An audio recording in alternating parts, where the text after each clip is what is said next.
Este programa contém reconstituições e imagens reais de assassinatos que podem ser inadequados para alguns telespectadores. Jack o Estripador, o assassino em série mais brutal da história. Ele cobria sua boca, expunha a garganta e cortava 2 vezes, da esquerda para a direita. 1, 2. Selvagem, sádico. Ela foi estripada como um animal. Ele escapou da justiça por mais de 100 anos. Agora, um dos maiores investigadores de casos arquivados dos Estados Unidos reabriu sua ficha. Para qualquer detetive, esse é o cálice sagrado. Descobrindo uma trilha de novas evidências que o traz até aqui.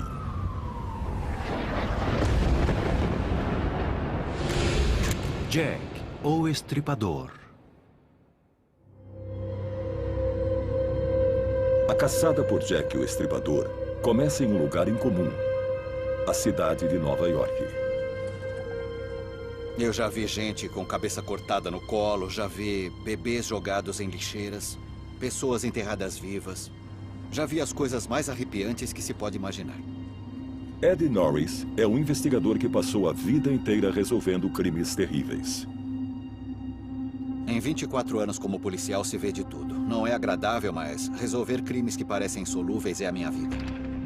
Como um detetive veterano de homicídios e fundador do Esquadrão de Casos Arquivados da Polícia de Nova York, ele solucionou seus 27 primeiros casos em apenas 6 semanas. Agora, ele enfrenta um grande desafio.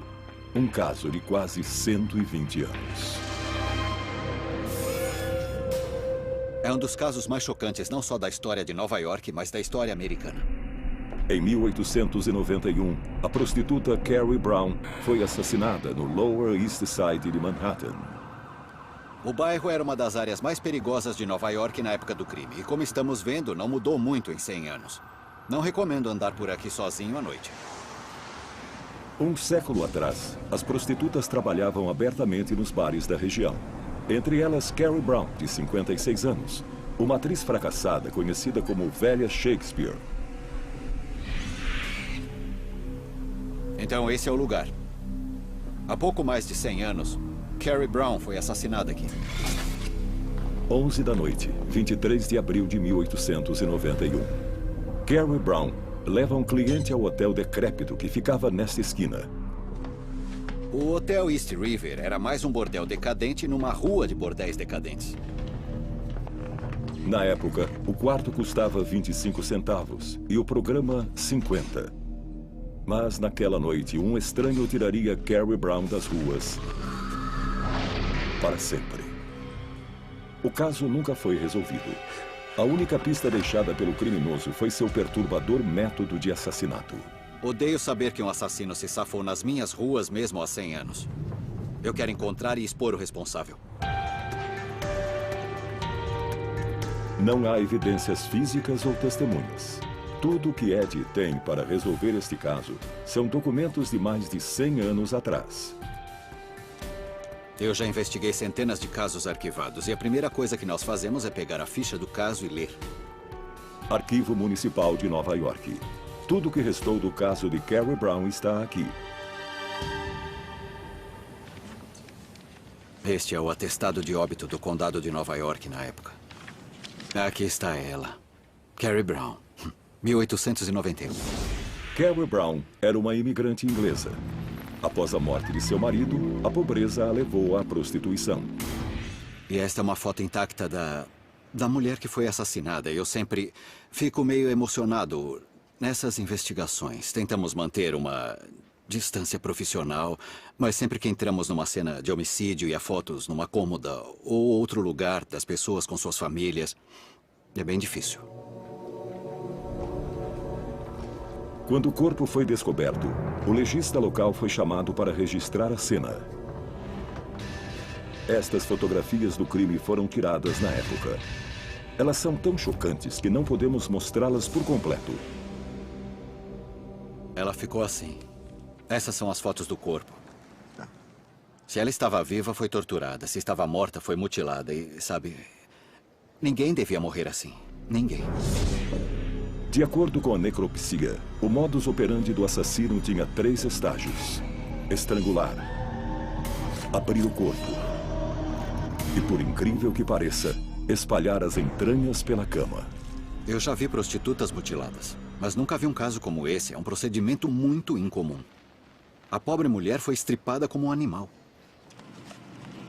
Nossa, horrível. O relatório do legista fascinou a imprensa, que chegou a uma conclusão extraordinária. O famoso assassino em série britânico estaria solta em Nova York. Surgiu a teoria de que era Jack, o estripador. Incrível. Seria apenas sensacionalismo ou talvez um imitador? Ou o estripador teria cruzado os quase 5.000 quilômetros do Oceano Atlântico e deixado sua antiga área de caça. Em 1891, Jack, o Estripador, era o assassino mais famoso do mundo.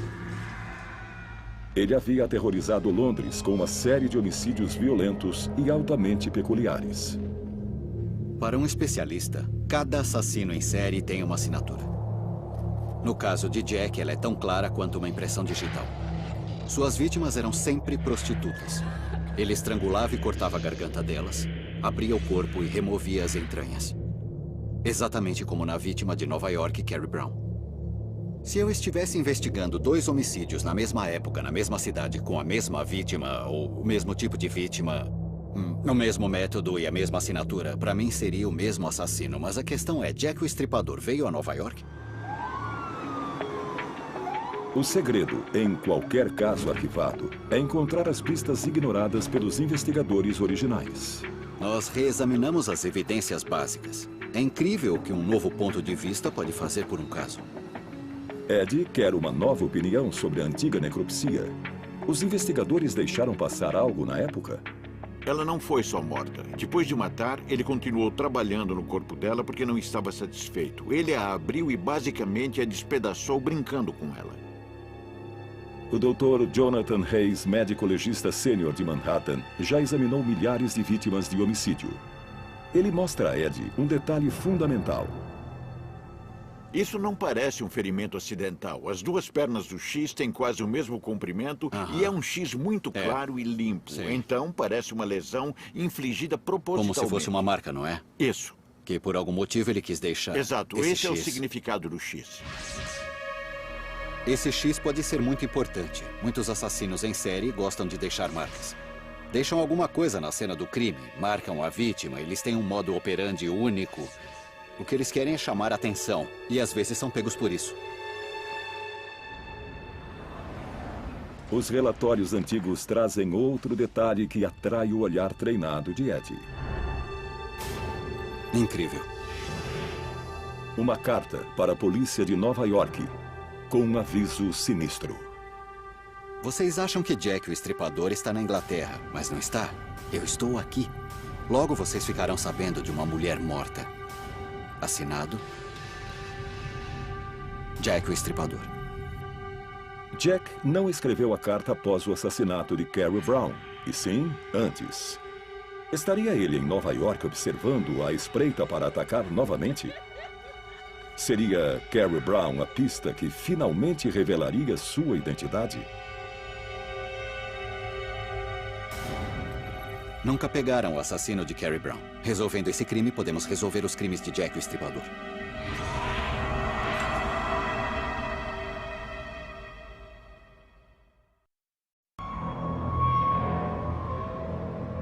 O investigador de casos arquivados, Ed Norris, está no encalço do famoso assassino em série Jack o Estripador.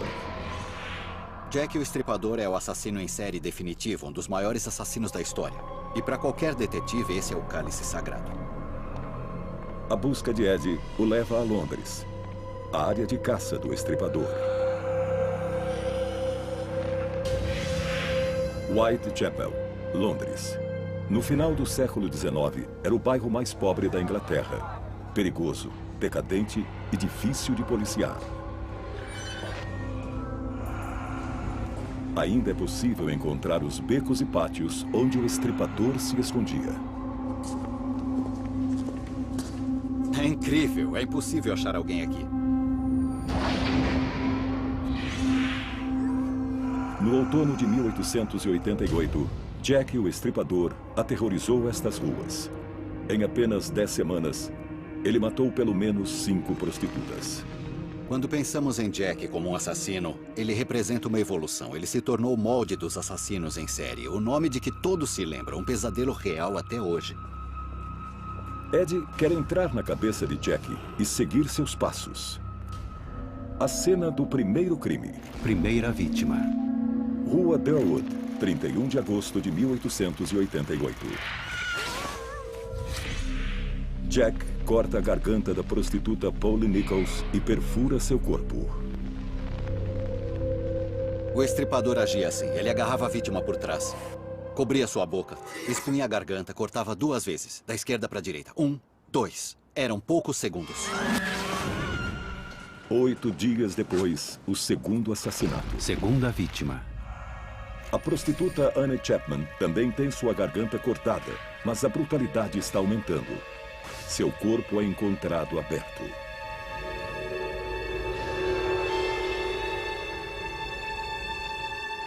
A cena do crime, Rua Hambury. Na época, era um lugar repleto de pátios e becos, escuro.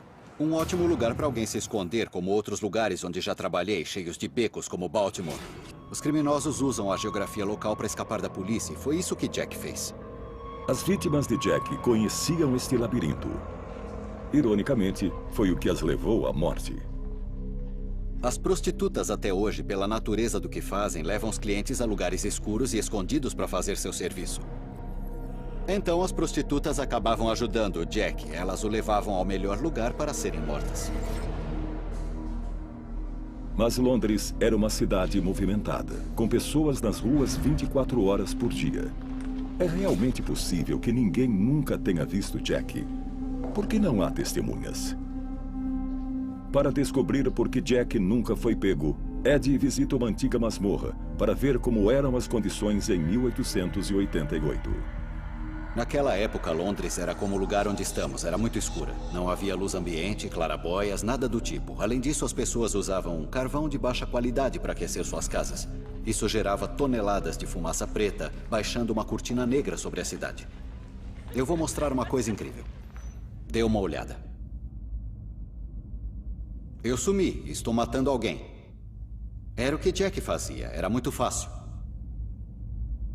Ele era como todo assassino organizado. Se aproveitava das condições. Prático e muito fácil. Terceira vítima.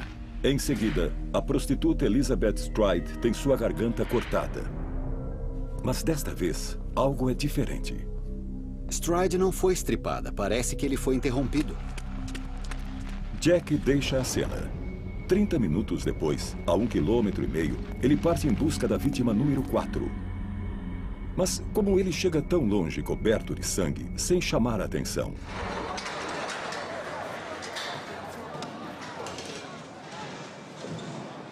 O mercado de carne Smithfield é famoso nas ruas vitorianas de Londres. Há açougueiros em toda parte. Todo mundo usa aventais ensanguentados. Eles vão a bares, restaurantes e ninguém acha estranho. É fácil ver como Jack podia se vestir assim em Whitechapel e não despertar suspeitas.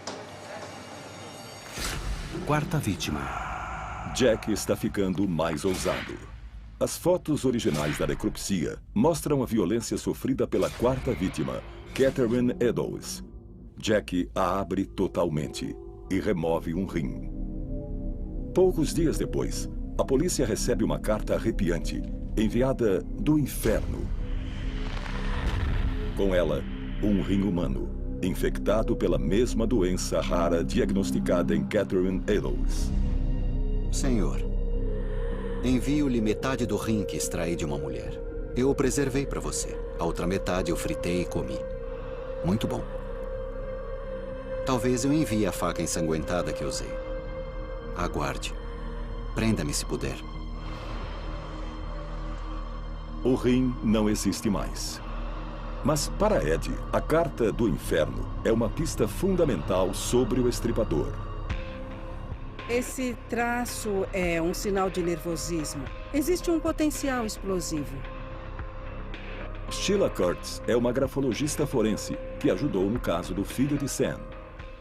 Pelo espaçamento das letras K e o tamanho dos Ks, é uma pessoa provocadora. Olha, isso é muito interessante. Está vendo esse traço aqui? Sim. É um traço de separação e indica a tomada de iniciativa. Ele é voluntarioso. Quando uma coisa aparece ou surge uma oportunidade, ele aproveita. Há tantos problemas sérios aqui que eu não gostaria de encontrar essa pessoa. Não. Você não comeria um rim com ele. Não. Não. Há muita confusão aqui. E uma coisa muito errada devia afetá-lo mentalmente, então a carta veio mesmo do inferno. O pesadelo cresce a cada assassinato. Quinta vítima. Com Mary Kelly, a quinta vítima, Jack o Estripador aperfeiçoaria seu exclusivo método de matar.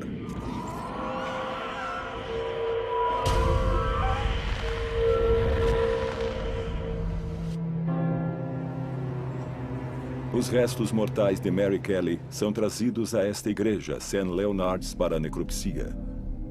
Ao contrário das vítimas anteriores, ela foi morta em sua própria cama. Longe das ruas, Jack atingiu um novo nível de perversão. A superfície inteira do abdômen e das coxas foi removida. E as vísceras foram retiradas da cavidade abdominal.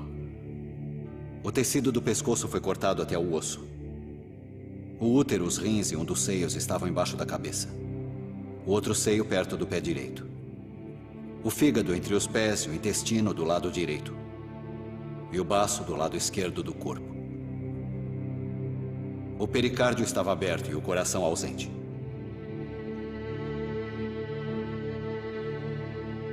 Eu fico enojado. É terrível. Ele destruiu completamente essa mulher. É pior do que qualquer animal que já vi. Que maluco. Era um homem doente e fazia coisas horríveis com as pessoas. 10 semanas de loucura. Uma conclusão sangrenta. E então, o famoso assassino desaparece. 3 anos depois, outra prostituta é mutilada em sua cama. Mas desta vez, em Nova York. Não faz sentido alguém como Jack o Estripador simplesmente parar. Eu acho que ele deu no pé porque ficou assustado. Pelo que estou vendo, ele pode ter facilmente escolhido Nova York quando foi embora de Londres.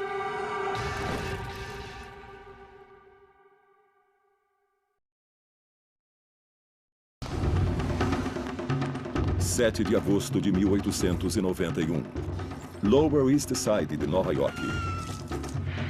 Outra prostituta é brutalmente assassinada nos Estados Unidos. Encontrada no Rio East, sem identidade e mutilada. Exatamente como Carrie Brown.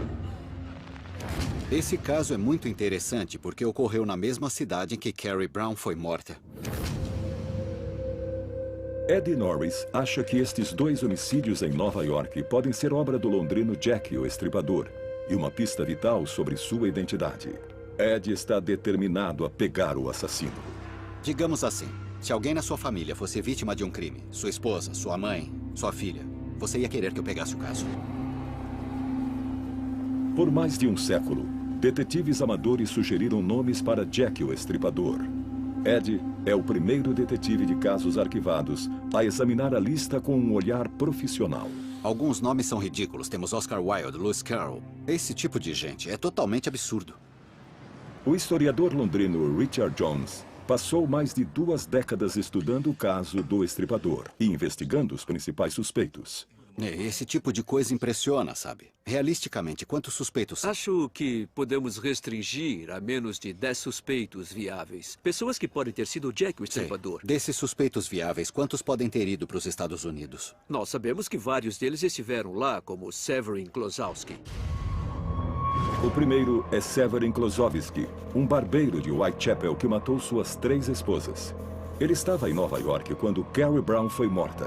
Francis Tambot era um americano peculiar e, sem dúvida, voltou aos Estados Unidos. Francis Tambot, um americano preso como suspeito pelos crimes de Londres. Ele estava em liberdade sob fiança quando fugiu para Nova York. O terceiro é James Kelly. Ele foi mandado para Broadmoor, só que fugiu de lá e virou um mistério. James Kelly, um assassino condenado, fugiu do hospital psiquiátrico Broadmoor nos arredores de Londres um pouco antes de o Estripador surgir.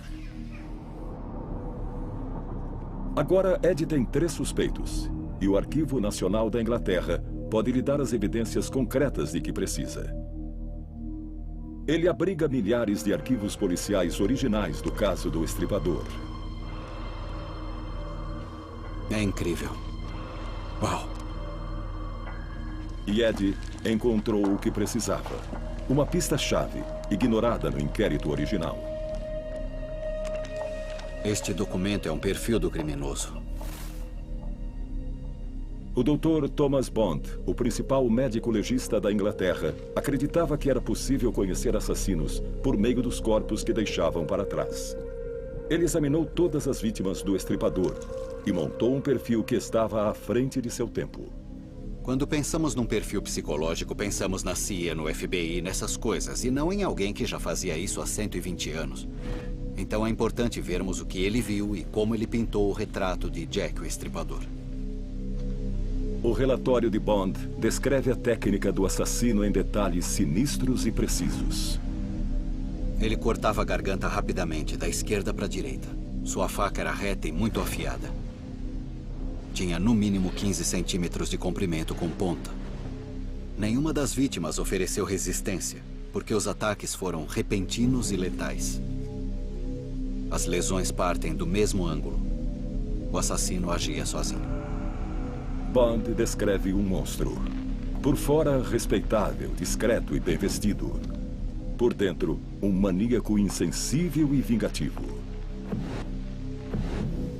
Ed tem um perfil muito claro do assassino. Ele parece idêntico aos assassinos em série de hoje. Para mim, ele seria alguém que vive em sociedade, uma pessoa comum, mas capaz de coisas terríveis se for provocado. Agora, Ed sabe que tipo de homem está procurando. E tem um plano para encontrá-lo. Vou pegar o relatório de Bond, que é uma ótima ferramenta. Vou pegar as características e traços que ele nos fornece, e infelizmente foram ignorados. Vou pegar tudo isso e cruzar com a lista de suspeitos que podem ter ido para os Estados Unidos. Está na hora de Ed reduzir sua lista. Severin Klosowski. Ele era um assassino e foi condenado à morte. Ele matava suas esposas com veneno. Envenenar o cônjuge é totalmente diferente de cortar a garganta de um estranho e remover seus órgãos. Então, a distância entre Klosowski e os crimes do Estripador é enorme. Francis Tumblety. Não desconfio de Tumblety. Ele não tinha histórico de violência, não tinha nenhuma agressão a mulheres em sua ficha. Não faz sentido. Além disso, ele era enorme. Era muito alto para aquela época e tinha um bigode gigante. Ele era uma figura, um personagem, alguém que chamava muita atenção. Se estamos atrás de alguém que se misturava à sociedade, podemos esquecer esse cara. Resta apenas James Kelly. Quando jovem, ele escapou de um hospício e foi um dos principais suspeitos do inquérito do Estripador. Alguém teve uma ideia, porque logo depois da morte de Mary Kelly, muito pouco tempo depois, a polícia foi atrás de James. Isso quer dizer alguma coisa? Alguém queria muito pegar esse cara. Antes de a polícia se aproximar, James foge e eles perdem o interesse. Mas isso não é o bastante para Ed. Agora James é seu principal suspeito. Mas Ed sabe que há um longo caminho pela frente. Estou interessado em James. Tenho que saber mais. Qual era seu estado mental? Havia relatórios médicos sobre sua sanidade? Ele podia ser um assassino em série? Ele foi a Nova York para matar Carrie Brown? Seria este o rosto de Jack, o Estripador?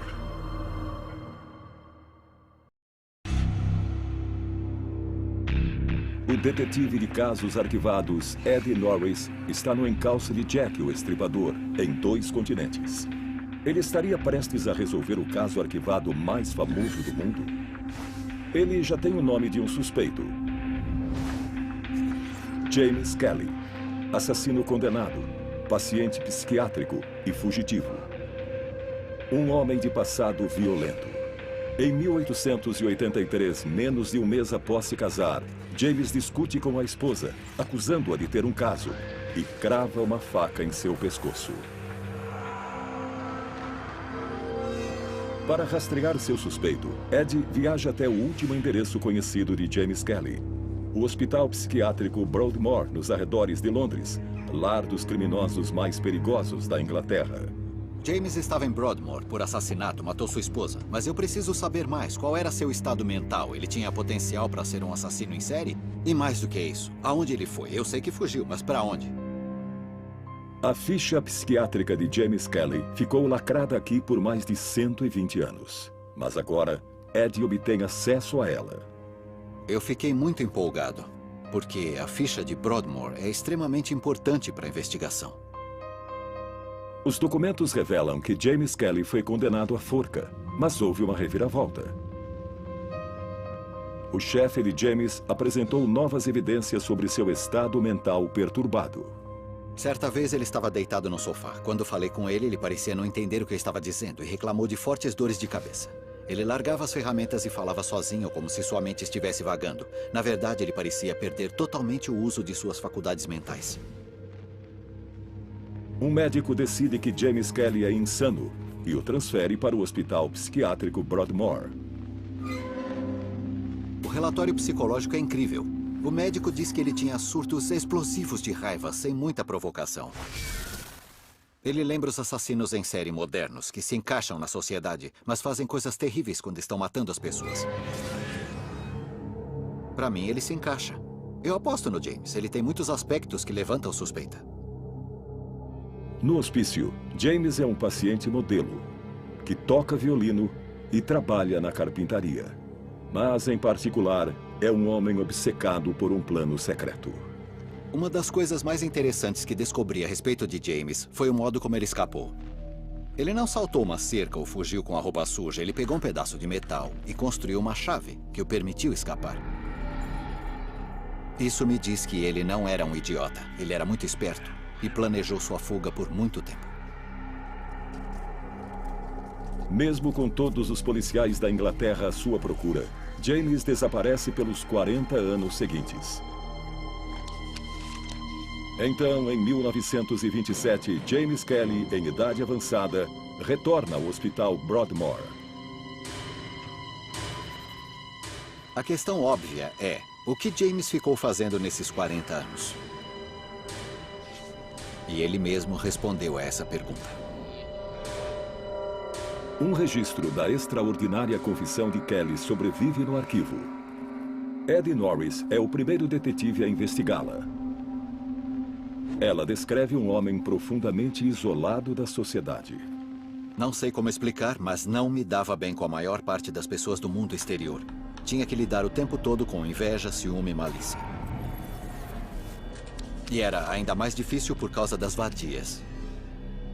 Aqui ele está falando de mulheres de moral questionável, como prostitutas, por exemplo. E aqui diz, eu estive engajado em combate desde que saí do hospital Broadmoor. A palavra combate, para mim, ilustra o que ele estava fazendo. Ele era paranoico e tinha delírios. Ele já tinha matado alguém e estava preso num hospício, mas conseguiu escapar. Ele me parece um exemplo clássico de um assassino em série. Então, Ed encontra um detalhe pequeno, mas fundamental. A profissão de James. Eu descobri pela ficha que James era um tapeceiro. Para Ed, isso revela uma peça crucial do quebra-cabeça. A arma do crime. Meu pai era açougueiro. Ele afiava suas facas em casa.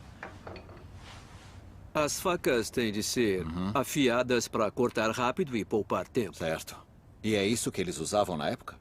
Provavelmente pertence à época certa. Ela tinha uma curva longa que facilitava o corte dos tecidos.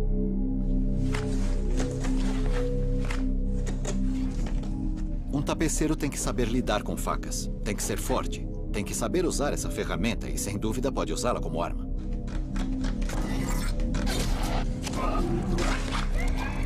Como tapeceiro, James Kelly fazia com móveis o que Jack o Estripador fazia com suas vítimas.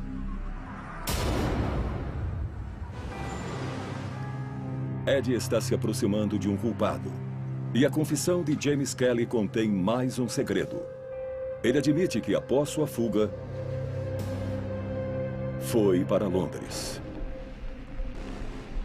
Era 1888, o ano do Estripador. Esse cara daria um ótimo Jack o Estripador. Temos alguém que cometeu um assassinato cortando a garganta da esposa com uma faca, e ele diz que foi para Londres. É perfeito porque foi na época em que os crimes do Estripador começaram. Imediatamente inicia-se uma onda de ataques a mulheres. Annie Millwood, esfaqueada repetidamente. Ada Wilson, achada com a garganta cortada. Martha Tabram, esfaqueada 23 vezes. Era como se ele estivesse descobrindo uma nova habilidade, se aprimorando a cada dia. Para Ed, estas são as primeiras obras do Estripador. Quando chegou a Mary Kelly, ele estava em sua melhor forma. Ele a trancou numa sala, matou Mary Kelly e a destruiu completamente. Qualquer que fosse a motivação, por mais doentio que pareça, ele claramente estava se divertindo e passou muito tempo com o corpo. Para ele, foi o auge da sua carreira como assassino. Alguns dias após a morte da última vítima, a polícia foi ao antigo endereço de James Kelly, onde ele havia matado sua esposa. Mas ele não estava. A pista foi abandonada. A polícia estava sobrecarregada com a crise do Estripador e o caso contra James Kelly foi arquivado. Já vi isso acontecer centenas de vezes. Nós temos de ser incansáveis, temos que visitar muitos locais, não podemos ir ao último endereço e desistir. Se eu tivesse suspeitado de James Kelly na época do Estripador, eu teria derrubado todas as portas de Londres, teria visitado todos os endereços por onde ele podia ter passado, todo mundo que pudesse saber onde ele teria sido preso, ou pelo menos interrogado, e interrogado minuciosamente sobre seu paradeiro. Não teria deixado nada para trás, e não sei por que isso não aconteceu. James Kelly desapareceu, mas sua confissão diz claramente para onde ele foi. Os Estados Unidos.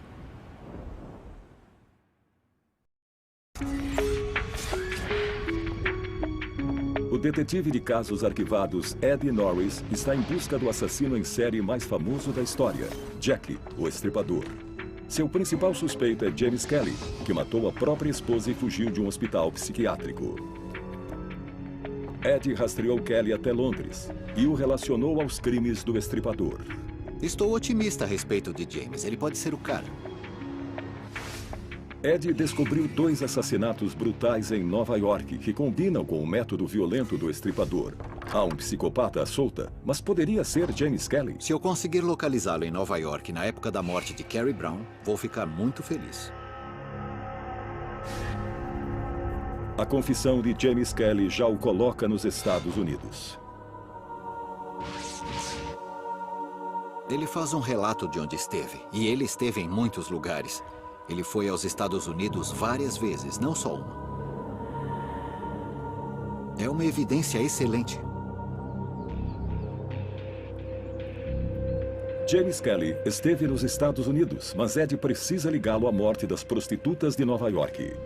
Como Ed pode rastrear seus suspeitos 120 anos após o crime?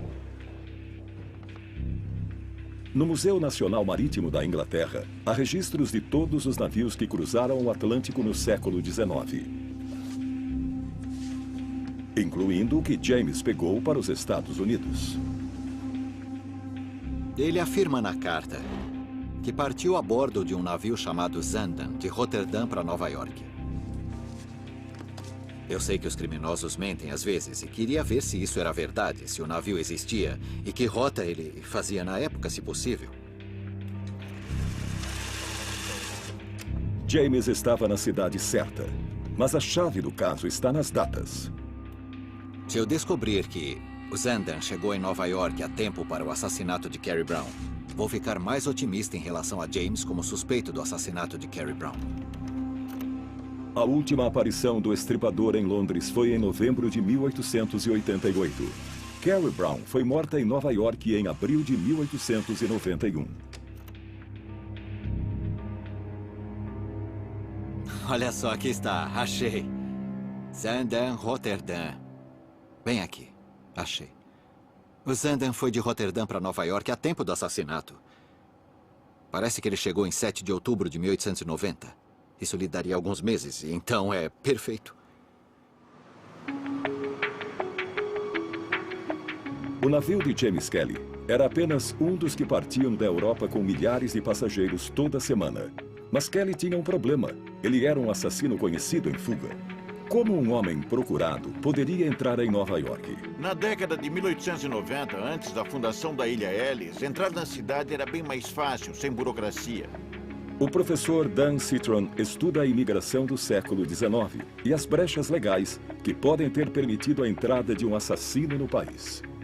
Antes dos passaportes, carteiras de habilitação e documentos com fotos, as pessoas podiam entrar e sair com muito mais facilidade. Era muito fácil começar uma vida nova. Esse era o atrativo de um lugar como Nova York para muita gente que tentava se reinventar, fugir de um crime ou o que quer que fosse. Para se misturar à multidão, James Kelly muda seu nome para John Miller, um dos nomes mais comuns entre os imigrantes nos Estados Unidos. Ele se tornou um dos milhares de John Millers. Era um disfarce. Ele sabia o que estava fazendo. É um truque clássico entre fugitivos. E então desapareceu em Nova York. Ele conseguiu trabalho, porque havia tapeçarias aqui, então ele tinha dinheiro, e o melhor de tudo, havia prostitutas. Então continuou fazendo o que fazia em Londres. Em Nova York, sem a polícia em seu encalço, James Kelly, também conhecido como John Miller, também conhecido como Jack o Estripador, podia retomar seu trabalho.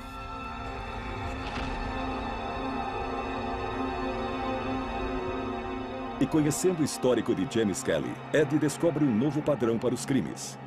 Algo que pode explicar o X entalhado na prostituta de Nova York, Carrie Brown. E se o X não for uma letra, e sim um número?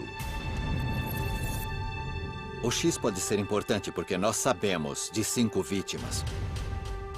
Isso é fato. Somando as outras 3, que são bastante aceitas antes das 5, temos 8, incluindo a esposa. Temos então 9. Carrie Brown pode ser a número 10. E o X pode ser o número 10 em algarismos romanos, a 10ª vítima. Com 10 mortes registradas, o caso contra James Kelly fica mais forte. Mas antes que Ed possa pegar seu suspeito, ele precisa de uma testemunha ocular. 80 anos após sua morte, James Kelly está prestes a ser reconhecido.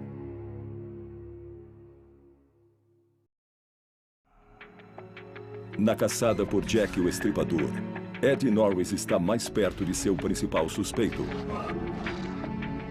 James Kelly, que matou a própria esposa, escapou de um hospital psiquiátrico e passou 40 anos em fuga. Analisando um arquivo centenário, Ed encontrou uma fotografia de seu alvo. Agora, Ed planeja usar uma técnica forense moderna para ver quais segredos a antiga foto pode revelar. Vamos pegar essa foto dele com 67 anos e ver se é possível rejuvenescê-la. É comum fazer o oposto. Pegar fotos de crianças desaparecidas e transformá-las em adultos.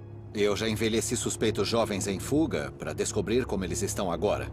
Mas nunca fiz o contrário. E quero ver se é possível. Steve Mancusi foi artista forense sênior da polícia de Nova York por quase 30 anos.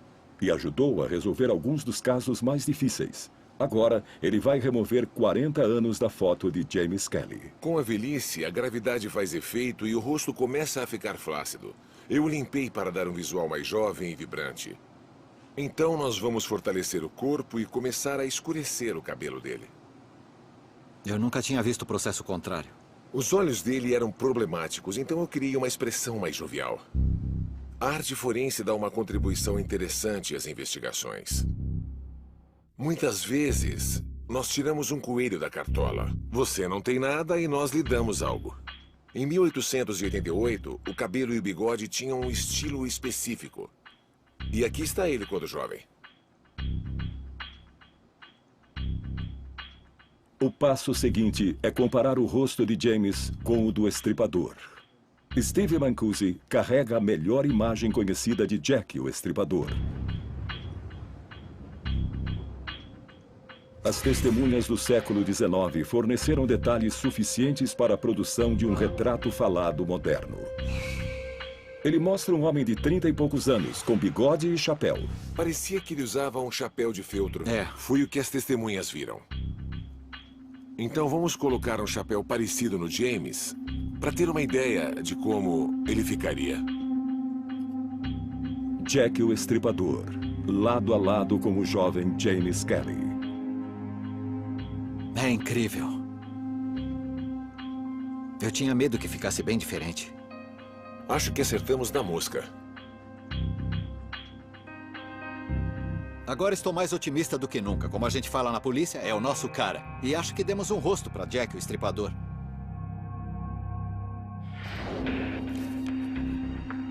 Com cada vez mais evidências contra James Kelly, Ed retorna à confissão notável feita pelo suspeito no fim de sua vida. Espalhadas pelo texto, encontram-se referências a cidades americanas visitadas por ele.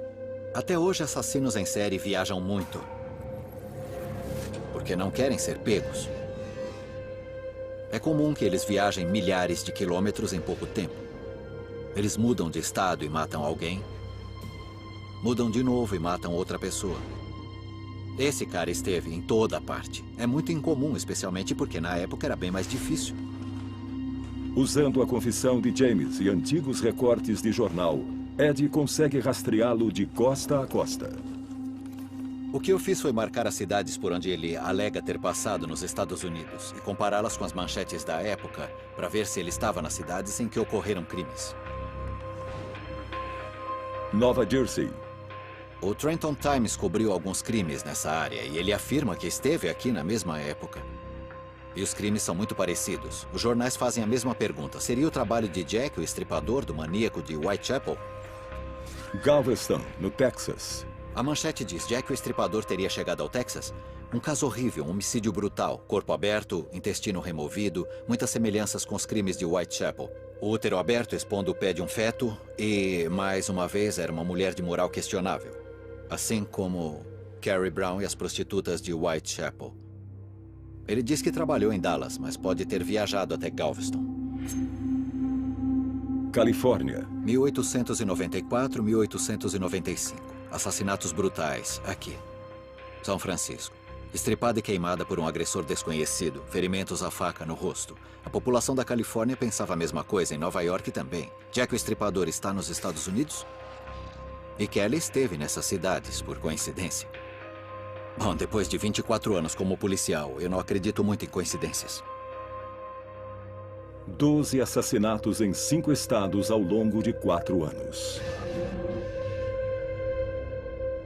Meu palpite, é bem possível que ele veio para os Estados Unidos e fez a mesma coisa que em Londres. James Kelly morreu em 1929, levando seus segredos para o túmulo. Mas Ed Norris finalmente teria descoberto a verdade? James Kelly seria Jack, o estripador? Isoladas, as provas são circunstanciais.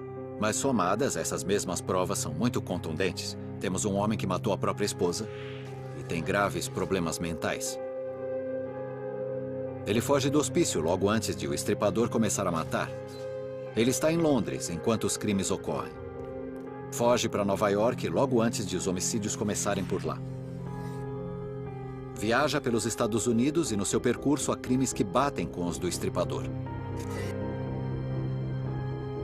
O perfil psicológico de James Kelly é compatível com o de Jack o Estripador. E sua foto rejuvenescida é idêntica ao retrato falado dele. Eu não tenho nenhuma dúvida, encontramos Jack o Estripador.